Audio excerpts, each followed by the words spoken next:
The MWSS wants more establishments and residential homes to connect to sewage treatment plants. But the agency says this may not happen anytime soon. Shaila Francisco has the report. Of the 16 million customers of Maynilad and Manila Water, only 16% are connected to sewage treatment plants or STPs. Wastewater of the remaining customers directly go to creeks whenever they fail to dislodge their septic tanks.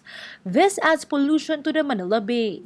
The Metropolitan Waterworks and Sewerage System, or MWSS, hopes to connect all establishments and residential houses to STPs. Problem is, the agency cannot rush the projects as this would mean higher water bills for consumers. Hindi natin ginagawa yun Pag yung pinaka-force tayo na gawin yun, na gawin mo na ngayon lahat yan, additional 20 pesos po sa bill natin. Kaya po ginagawa natin, kaya po nandito ang MWSS RO, ay natin, di ba? Medyo we have to be realistic. And in order for you to achieve that ganyan in 20 pesos na yan, tapos full project roll out yan, you might have to shut down Metro Manila like what you did sa Boracay. Hindi naman pwede. What the MWSS does instead is to include the expenses of water concessionaires during the rate rebasing adjustment every 5 years. In fact, the water rate hike in January already reflects some expenses for the treatment facilities until 2022.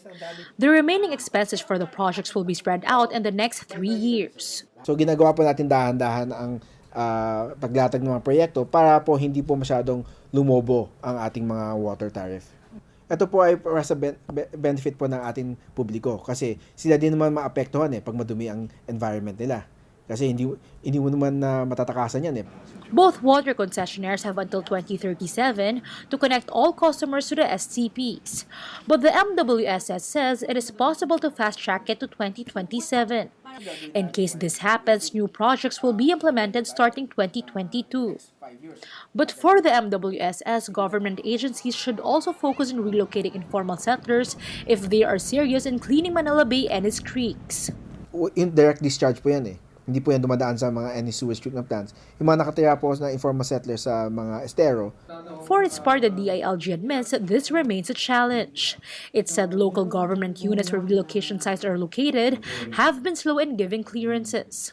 Some informal settlers are also concerned about being relocated far from their place of work. Still, the DILG says they are already addressing the issues. Sisiguraduhin na hindi sila madidisrupt yung kanilang daily living. Ito yung tinatawag natin resettlement governance. Na yung titira nila may tubig, may kuryente, maayos yung bahay, at merong access. Shaila Francisco, We Are One News.